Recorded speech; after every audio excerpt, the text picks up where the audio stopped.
मंत्री छगन भुजबळ यांना जीवे मारण्याची धमकी आली आहे। नाशिकच्या कार्यालयामध्ये बेनामी पत्र आलंय आणि त्या पत्रामध्ये मंत्री छगन भुजबळ यांना जीवे मारण्याची धमकी देण्यात आली आहे। आताची ही एक मोठी अपडेट।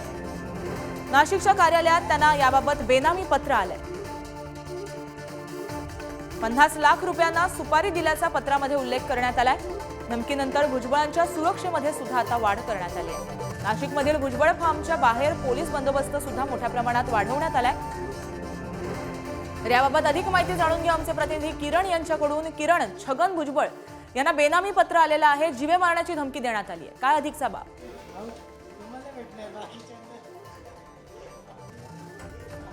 गार्गी, खरं म्हणजे आपण जर बघितलं तर काल सायंकाळच्या वेळेला जे पत्र आलं होतं त्या पत्रामध्ये 50 लाख रुपयांची सुपारी दिल्याचं यामध्ये म्हटलं होतं आणि याच सगळ्या पार्श्वभूमीवर तात्काळ पोलिसांना देखील कळवण्यात आलं होतं। त्याच सगळ्या पार्श्वभूमीवर आजच्या दिवशी सकाळच्या वेळेला भुजबळ फार्म कार्यालयाच्या बाहेर देखील पोलिसांचा बंदोबस्त वाढवण्यात आलेला आहे। जवळपास अधिकाऱ्यांसह कर्मचारी असा जवळपास 30 ते 35 जणांचा हा बंदोबस्त आहे आणि या सगळ्या पार्श्वभूमीवर थोड्याच वेळात या ठिकाणी छगन भुजबळ देखील माध्यमांशी बोलणार आहे। मात्र एकूणच जर बघितलं तर ओबीसी आरक्षणाच्या पार्श्वभूमीवर ज्या पद्धतीने छगन भुजबळ ही आपली भूमिका मांडतायत त्या सगळ्या पार्श्वभूमीवर ही धमकी आल्याचं बोललं जात आहे। यापूर्वी देखील अनेकदा छगन भुजबळ यांना धमकी आली होती आणि त्या सगळ्या पार्श्वभूमीवर जर आपण बघितलं तर काही वेळातच या ठिकाणी छगन भुजबळ येत आहेत, ते माध्यमांशी बोलत आहेत। त्यामुळे या सगळ्या पार्श्वभूमीवर ज्या पद्धतीने आता पोलीस तपास करतायत त्यामध्ये प्रामुख्याने जे पत्र आलेलं आहे त्यामध्ये काही नंबर्स आहे, वाहनांचे देखील नंबर्स आहे, त्याचा तपास आता पोलिसांच्या माध्यमातून घेतला जातोय।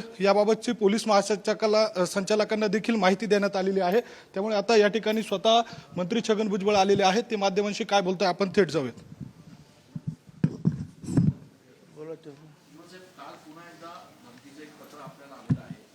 तर मंत्री छगन भुजबळ यांना जीवे मारण्याची धमकी आली आहे, बेनामी पत्र त्यांच्या कार्यालयात पाठवण्यात आलंय। याचबाबत ते आता माध्यमांशी संवाद साधतायत।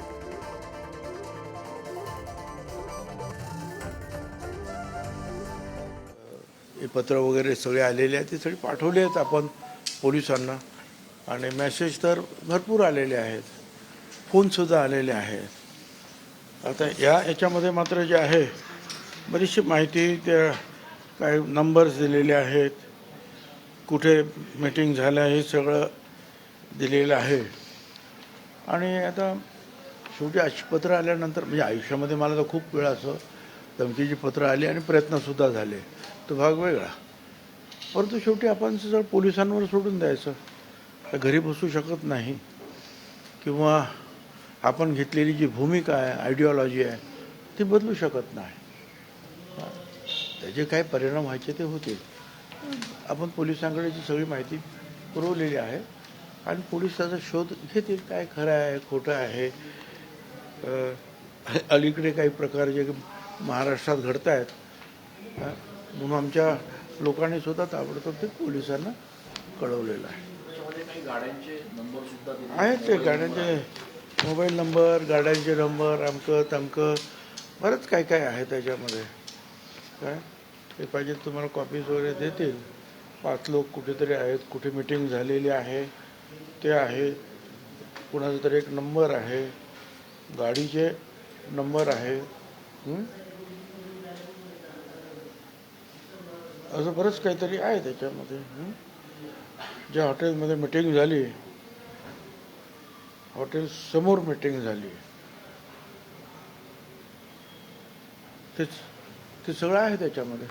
पण ही सगळी माहिती ज्या पोलिसांना कळवलेलं आणि पोलीस निश्चितपणे जे आहे त्याचा शोध घेतील। साहेब, इतर वेळेला फक्त धमकी येत होती, मात्र आता कट रचून ही मारण्याचा प्रयत्न, सुपारी असे सगळे प्रकार जे आहेत ते अतिशय धक्कादायक आहे। धमकीपेक्षा हे जास्त धक्कादायक आहे। आता इथं आहेच, खरंच आहे ते। काय ते सुपाऱ्या बिपाऱ्या ज्या आहेत, पूर्वी ते गँगवारच व्हायचं सुपाऱ्या घेऊन, ते बरंचसं जे आहे मी होम मिनिस्टर असताना ते आटोक्यात आलं होतं। पण आता काय ठीक आहे, जे आहे ते आहे। पोलीस त्याच्याबद्दल निश्चितपणे कडक कारवाई। मला माहीत नाही ती माझी ते कशासाठी आहे हे आता यांना पकडल्यानंतर माहिती पडेल। काय मी माझं काम तुम्हाला सांगितलं की मी माझी भूमिका, माझी आयडिओलॉजी सोडू शकत नाही। अशा कितीही धमक्या आल्या आणि प्रत्यक्ष त्या धमक्या अंमलात आणल्या तरी सुद्धा नाही. धन्यवाद. काल पुण्यामध्ये साहेब मंत्री छगन भुजबळ माध्यमांशी संवाद साधत होते. मी माझी भूमिका बदलणार नाही, यावरती मी ठाम आहे, असं भुजबळ म्हणाले. मंत्री छगन भुजबळ यांना जीवे मारण्याची धमकी आली होती. बेनामी पत्र देण्यात आलंय आणि त्या पार्श्वभूमीवर ते माध्यमांशी बोलत होते. अनेकदा धमकी आली, मारण्याचेही प्रयत्न झाले, असं भुजबळ म्हणाले. मात्र मी माझ्या भूमिकेवर ठाम आहे, भूमिका बदलणार नाही, असं सुद्धा भुजबळ म्हणाले.